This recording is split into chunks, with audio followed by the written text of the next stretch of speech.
Well, we did it again. This makes our 10th EXP now. Um, well, the doors on this may look familiar if you've seen the videos of my other cars. I have a dark red 82. These are those doors. If you remember, that car had blue doors on it. Those doors belong on this car, and these doors belong on that car. So it was an interesting turn of events. I was supposed to get a whole bunch more parts with my last car, but the owners never got around to switching them over.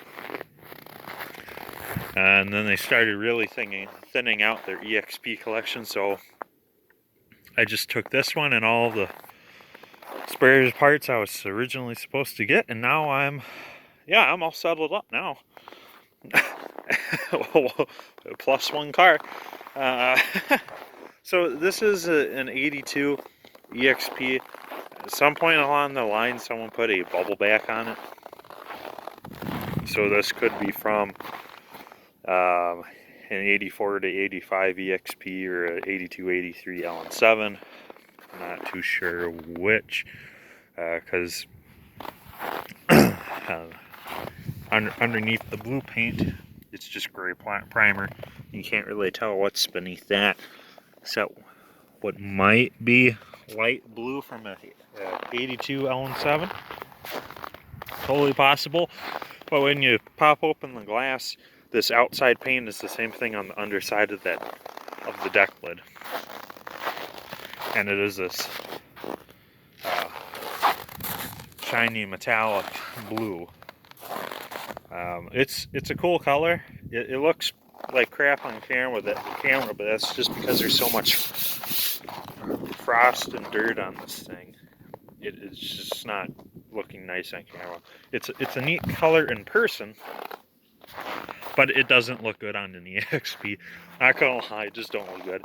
But this red is a factory replacement for red. So the car that this red one came off of was repainted. You can tell because there's red on the trim. But that is the same exact color that they came with from the get-go in 82. The car that originally was that bright red, just a bright gloss red with a black bottom. But the owner had it repainted and opted for that darker metallic red. And then this car, you can see it was a metallic green. The oh so rare, oh so desirable metallic green. And you can see in certain light, it is still in spectacular shape underneath this Mako paint job. So it's another EXP with a darn Mako paint job. But if you were to look at this car and say, oh, it's got the dark taillights of an 84 on up, and it's got the bubble back. Are you sure it's not an LN7 or an 84 plus EXP? Yes, I'm sure. Not just because the green, which was an 82 only color, but if we look up here by the cowl, there's no windshield wiper squirters on the cowl, but instead there is one on the hood. From 81 to 83, they were on the hood for all Escorts EXPs. 84 on up, every single one had two on the cowl, spaced about so. That's how you know. And then of course the VIN 2 shows the year as well. Underneath the hood, that's more of that awesome green. That green is insane. I absolutely love it. And that's why we're going to paint my convertible green, because just look at that. It's so righteous. And with a black interior, looks so nice. I'm told this runs. It's just a normal 1.6. I'm pretty sure it's all original. I do know that it is, or I'm pretty confident that this is the engine that was originally in this. A few things have been changed out, like the alternator, the rectifier regulator, the ignition module might have been changed. Battery cables have been changed, but none too crazy. Sadly, some point along the way, it did lose its buck tag. You can see that green screw there. That's what held it on. And then behind it is a shadow. So you can see behind that tag is primer, because what they do is they prime the car, they put the tag on it, and then they paint it the colors. So wherever that tag is, it's a nice bright green like the rest of this car. Kind of a pity, but I can make new tags. I do know what every option this car has, and it's a Canadian car, so it's pretty easy for me to make a tag with this. This one's got 4 of these nice tricked out wheels. They're pretty cool. I like them. I think they're 15s, maybe. Yeah, 15s, perfect. 15s are really easy to get right now. Pop open the glass. The struts don't hold. They might be original. Actually looking like it, but you can see, yeah, it was definitely repainted sometime along the line. If I ever take the windshield, the back window out, which is extremely unlikely, if I ever take this back window out, beneath it, along this tray that it sits in, that would be its original color, whatever color it came from. But inside there's a boatload of goodies, some nice red taillights, new turn markers, a very simple cargo cover that I've never seen before, the steering column for my other car, the 2 consoles between this one and the other, the red interior from my red car. This car originally had a black interior, but right now it's got most of the red mounted in it. A cancer sticker of some sort. Yep, so there you can see, not too well in the camera, but you can see it was repainted that dark metallic red. Was originally bright red with a black bottom. Cool combo. And then there's more goodies. More goodies. Aftermarket shift knob, brand new carb, but it leaks. Brand new clutches, rotors, brakes. Like 8 oil filters. There's a couple headers in there that I'll be using. There's my other door skins. So yeah, pretty much everything I'm supposed to have is in here. This dashboard is pretty good. It's acceptable. It's not perfect, obviously. You can see there's a chunk missing there, and then there's a few tiny cracks, but this one's actually really good. However, my other red car, it had a absolutely perfect dash. The only issue with it was a tiny itty bitty crack around the gauge cluster, and that's what this car came with. So that is the dashboard that came in this car. The owner wanted to swap out this one for mine because mine was nicer, but we never got around to exchanging the one I deserve, which is this one. So this one's still here, but now I have both, and both are very, very good.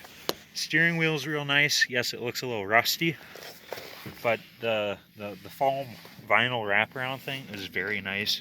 Usually they get kind of bubbly and chunky towards the top here just from baking in the sun. But that's the blessing of these northern cars. Sure, the bodies are brought out sooner, but the interiors are always mint. Door don't really close.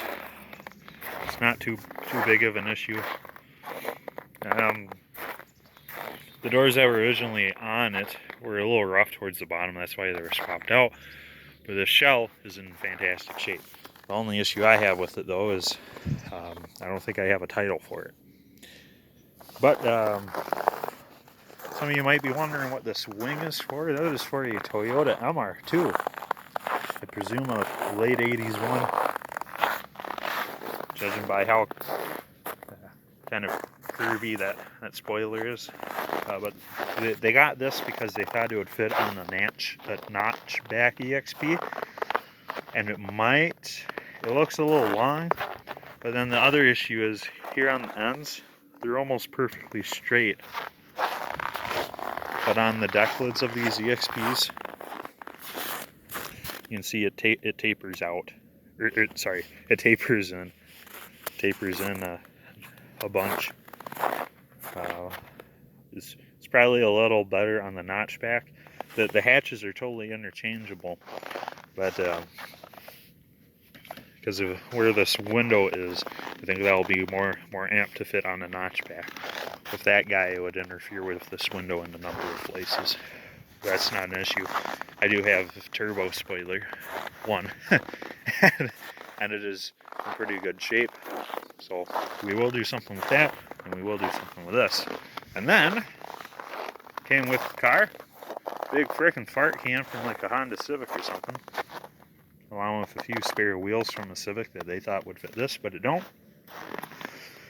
Because these cars are 4x108, most Civics are 4x100, so yeah, obviously big interference there. But that pretty much covers everything I wanted to talk about. Nothing too crazy with this. No AC, no sunroof. It does have cruise control. It had AM FM stereo. It is 4-speed. And I believe the wide ratio 4-speed with the tall final drive. Just the base 1.6. And that's about it. I think someone deleted the smog pump already. Oh no, they didn't. It's all still there. Not for long. Where I live, we don't need the smog pumps because if I replace the catalytic converter, something modern that I put in it will be so much better than what these originally had. Old catalytics were so inefficient that had to have smog pumps to help push air through them. But we don't have that issue now, so in time. So we'll keep an eye out for this critter. Sometime I will spend some time stripping the paint for more of this bright green to show up, because I want to get a good paint sample of it so I know exactly what my convertible will be looking like when we shoot it. That brilliant metallic green. So, ta-ta for now, we'll catch you later.